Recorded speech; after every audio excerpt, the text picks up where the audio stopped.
This entire situation is seriously messing with my head.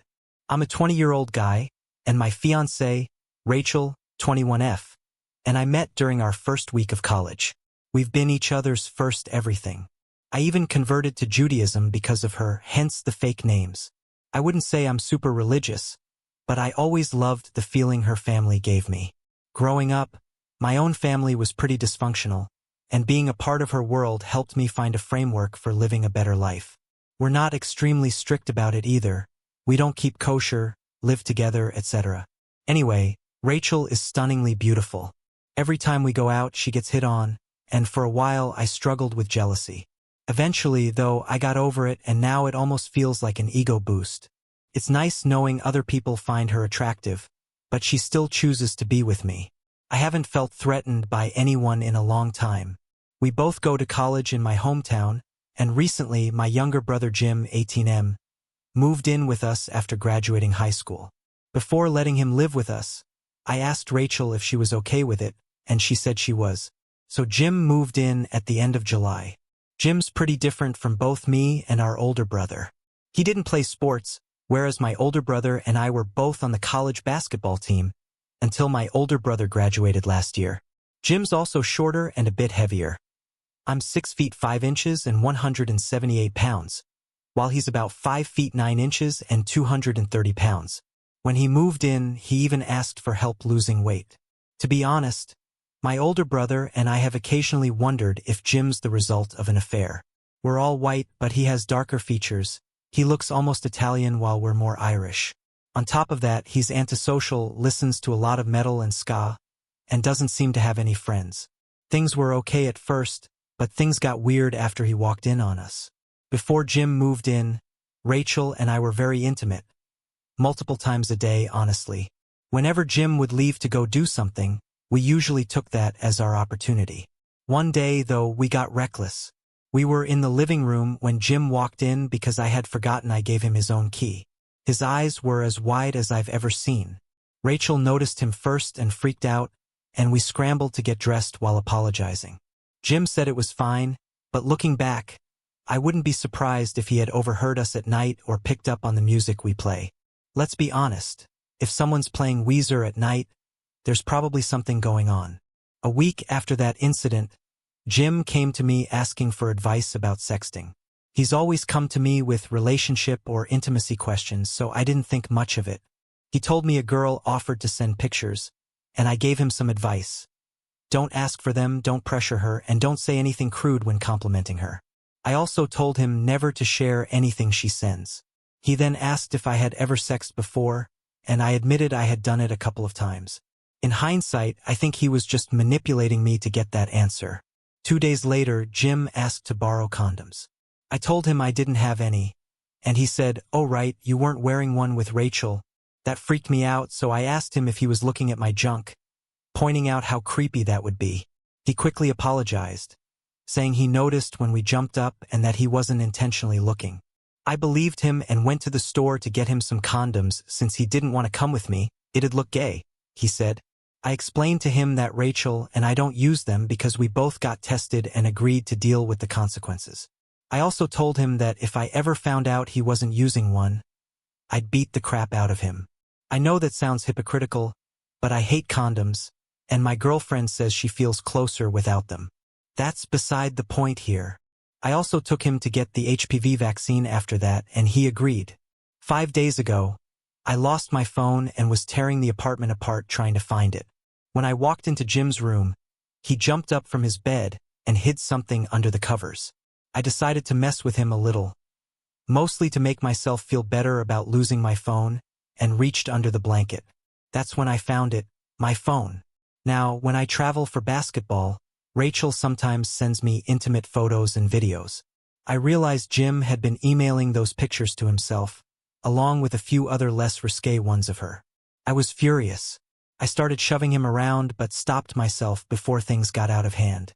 I immediately made him clean out his room, and that's when I found one of Rachel's bras hidden under his bed. I then made him open his laptop and wait in the living room while I checked everything. I wanted to delete any pictures of Rachel he had saved.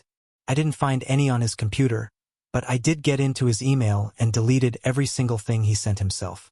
I also checked his internet history, and what I found completely shocked me.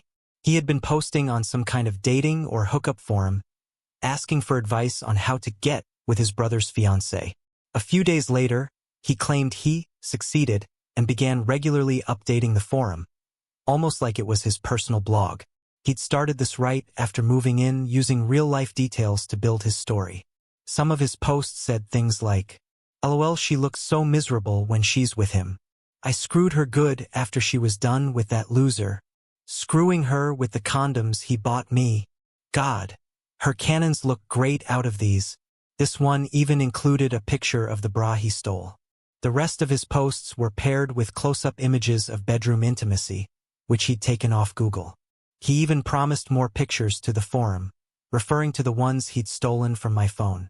Even worse, he had already posted a few pictures of Rachel from Facebook, including one of her in a bikini, as well as a few images from a website managed by our friend, who designs and sells dresses. This friend had previously asked Rachel and some other girls we know to model for her. While checking his computer, I also discovered a bizarre letter he'd written to Rachel. It urged her to leave me and claimed she would be much happier with him.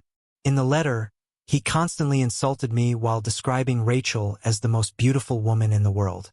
I wiped his hard drive completely to ensure there was nothing left of Rachel's, then checked his phone. To be cautious, I gave him $200 in case the wipe erased something he genuinely needed for school. After gathering everything necessary for his classes, I told him to leave. I instructed him to go back home, saying I would explain everything to Rachel but wouldn't involve our parents, provided he didn't make a big deal about me kicking him out. I also told him to have Mom come by to collect the rest of his belongings. I warned him that if he failed to delete every trace of what he'd saved, I wouldn't hesitate to tell our parents. After checking later, I confirmed he had removed everything. However, telling Rachel was the hardest part. She cried a lot and expressed how disgusted she felt. We had a serious, honest discussion and agreed that the only way we could ever consider having him in our lives again would be if he stuck with therapy for a long time. I sent Jim a message outlining our conditions. Rachel blocked him on her phone, social media, and everywhere else, making her Facebook private as well. For the first couple of days, she seemed extremely uneasy. The worst day was right after everything happened. She was so uncomfortable being alone that I didn't realize what was going on until later. At first, I didn't think much of it when she asked to tag along while I practiced shooting. But then, when I dropped her off at home before heading to campus to grab some paperwork, she insisted on coming with me again. Later that day, as I prepared to play basketball with some friends, she asked to come along once more. That's when I finally put the pieces together and asked her why she didn't want to stay home.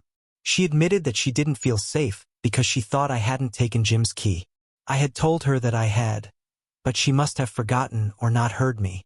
Hearing this made me feel sick, knowing my little brother had caused her to feel unsafe in her own home. Rachel discussed it with her therapist during her weekly session the next day. Since then, she's been steadily returning to her usual self, sweet, fun, and lively. We even went out for a nice date night recently, which felt refreshing. For me, though, I still feel completely lost. What's my next move? I haven't told our parents yet, but I did confide in my older brother for advice. My emotions are all over the place. Furious, irrationally jealous of Jim for seeing Rachel in a way only I ever should have, and completely disconnected from any love I used to have for him. It feels like he took something from both me and Rachel, something we can never get back. At the same time, I feel guilty for what I see as a total loss of care for my brother. I'm seriously considering therapy myself to sort through all of this. But I've struggled with therapy in the past.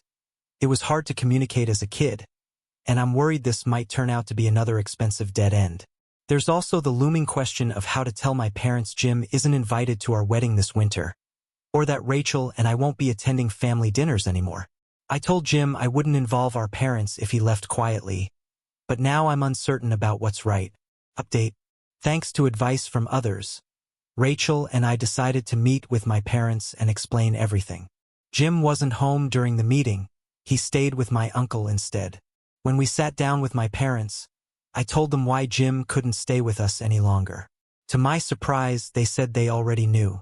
Jim had confessed everything to them beforehand, including asking for their help. When they confirmed this, I was stunned. Jim had not only admitted to everything but had also started therapy and was going twice a week.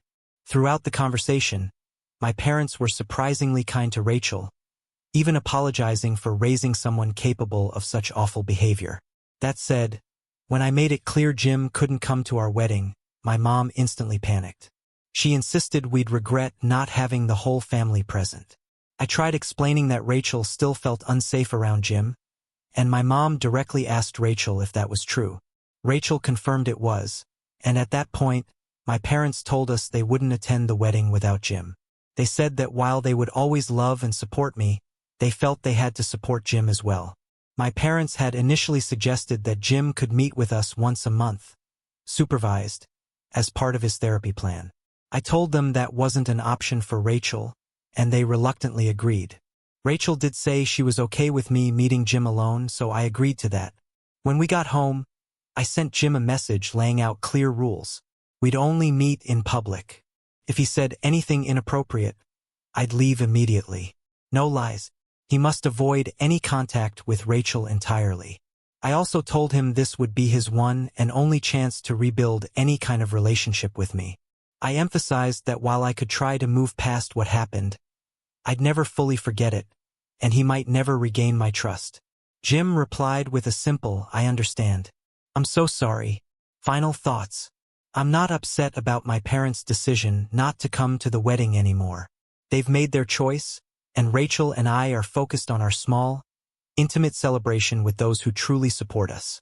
My older brother will be flying back into the country for the wedding, which is all I really care about. Rachel and I are even planning to spend a year overseas with him after we graduate. While it won't be a traditional honeymoon, it's exactly what we want. Thank you to everyone who offered advice. Your input helped us navigate this tough situation, and I feel like we're finally moving forward.